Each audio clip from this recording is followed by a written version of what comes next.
W6DKW Escondido.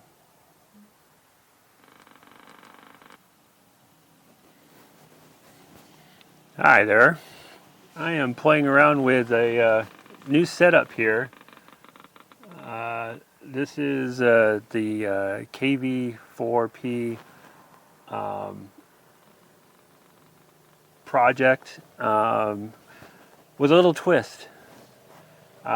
Instead of having it attached to the back of the phone, I just have a USB cable with an on-the-go connector here.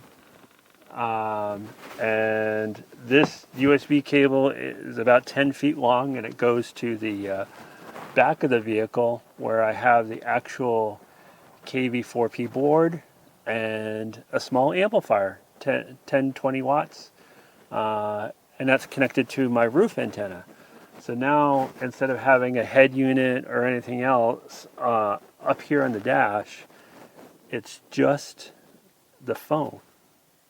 That's all that's up here in a phone holder.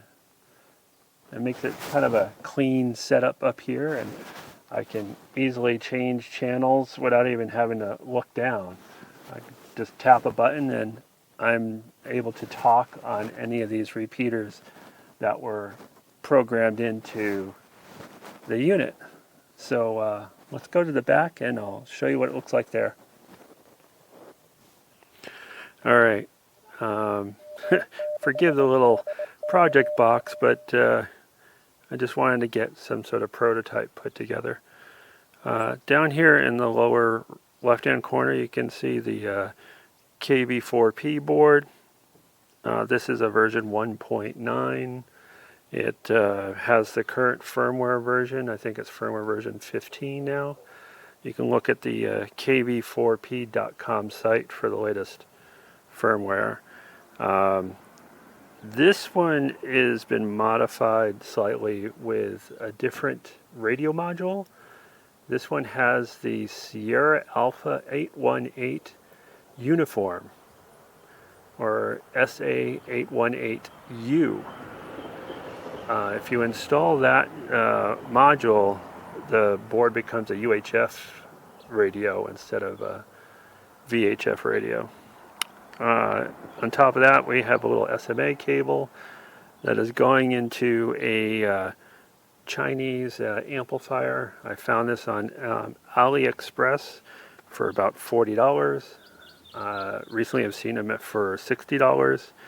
But this amplifier is auto sense, so as soon as it senses a TX, it turns on, and when the TX goes away, the signal goes away, it goes back to receive mode. So very easy to integrate with the KV4P board. And then from that, it goes out here to my car antenna, which is just a basic 2 meter, 70 centimeter type antenna. But that's basically the setup. I don't know if you can see it on camera very well, but this is the other end of that long USB cable. I just have it coming through here in the corner and connects to the KV4P board. Okay, we're back here in the QTH, and I was just going to show you real quick what the amplifier looks like. It is all right. So here you can see a picture of the amp that I'm using. This one was found on eBay. I think I paid $49, but for some reason it's up to $69 now. I'm not exactly sure. The only modification that I did with this amplifier is it didn't have a power on indicator, so I wired in an LED, a green LED, and just connected it to the plus 12 volt coming in from the back. You can see it here, and then it's got a standard SO239 on the back as well. So yeah, this is the amp. This is a TXRX kind of indicator, but it had no power on indicator, so I added one. It also comes with a little SMA cable, small, short SMA cable. So as far as power, in this case, in the back of my vehicle, I have some plus 12 volt relays that I installed, and they are remotely controlled. Basically, I just connected the amp to one of those 12 volt relays to energize the amp before I use the whole setup. I also wanted to go back to the KV4P site and quickly talk about the firmware. So when I did the upgrade to the UHF module, the SA818U as in uniform, I reflashed the board, and then also one of these NVIS files, which is non-volatile storage.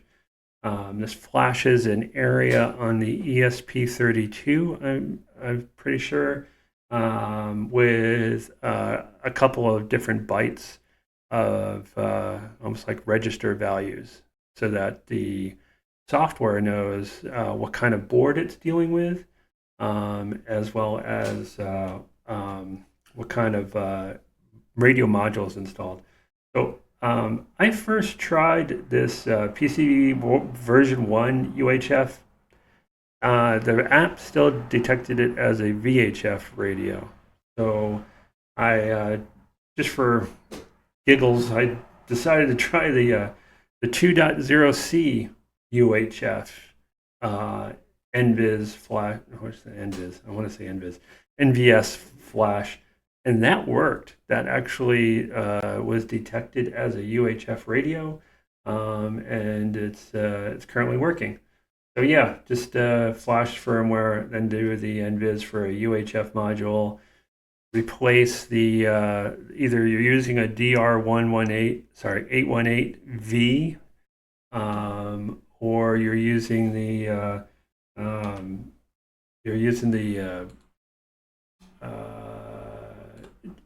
SA818V module. You can replace those with the U. One thing you're going to have to do, though, in order to alleviate a filtering problem, is figure out the output pin of that module and bypass the capacitors and coils that are on the circuit board for the KV4P board, because that is a low pass filter for VHF. And so what you're going to need to do is jumper from the output pin of the radio module directly over to the SMA jack, and then you'll be good to go. That's the only thing I can think of. I looked at the emissions from the combination of the KV4P and the amplifier, and the fundamental came out clean and was between 6 and 9 watts. And this is just because I think even that little tiny board is low drive for what the amplifier is expecting. But even 6 to 8 or 6 to 9 watts is good for connecting to a repeater with a car antenna pretty reliably, even up to 15 miles away. I've got 6 repeaters, all of them UHF obviously, programmed into the app, and I can hit all 6 repeaters pretty much anywhere in San Diego. So that kind of gives you an idea of how well it can operate with a car antenna and this amplifier. So anyway, I was talking about the spectral output. The second fundamental that I saw, and I wish I had taken pictures of it, that was minus 49 dB down from the fundamental. So uh, that is the equivalent of tenths of a milliwatt. I guess it maybe 1 milliwatt, 2 milliwatt, something like that. I'll have to do the math. But even broadcasting 1 or 2 milliwatts on the second fundamental on an antenna that's not really tuned or has any gain on that second fundamental, it's probably marginally legal, a couple milliwatts. So yeah, it should probably be down to -60, but we're talking very low power to begin with, 6 watts, and that second fundamental being -49 dB down. I think we're okay. Yeah. So the third, fourth, and fifth harmonics were not even present. The only thing I did see was another spur. I think it might have been the seventh harmonic, and it was very small. So all in all, I think this is a fairly clean emission in terms of radio. And the rest came down to playing around with the settings in the KV4P app. I had some difficulty with tone, which there's a high band pass, low band pass type filter in the app. There's also pre-emphasis and de-emphasis. And I really wish that they were separated, because for some reason I sound better with that turned on, but then the repeater sounds awful, very muddy, very bassy.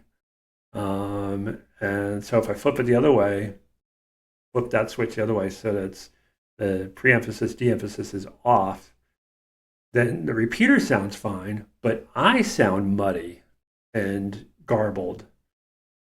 So for now, I'm just living with the pre-emphasis, de-emphasis turned on, so that I can hit the repeater and people understand what I'm saying, and then just deal with the muddiness that's coming back at me from the repeater. I did send an email to Vance KV4P about this, about possibly separating the two, so you can have de-emphasis turned on and off separately from pre-emphasis turned on and off. Or maybe a better method might be none, low, and high for each one, so you can kind of like adjust the amount of the DSP effect that's added to improve an FM signal. So anyway, I'll wait to hear back from him. Maybe he'll get back to me at some point. The other thing I noticed in car operation, it might be better to have a large red bar at the top of the app when you're in TX. So when you hit the push to talk, it's nice to have a bigger indication that you're transmitting while you're in a vehicle, because I don't want to always have to look at the app. I'd like to be able to see it in my peripheral vision, because it's 99% hands-free. I mean, the only thing you have to do is hit the push to talk, but even that's fine. It's a big enough button. So anyway, those are just my thoughts. So far, it's working pretty well for the local repeaters in town. I'm just driving around and hitting push to talk and saying hi to people, and then turning it off. And the only thing that's up there on the front of my dash is the phone.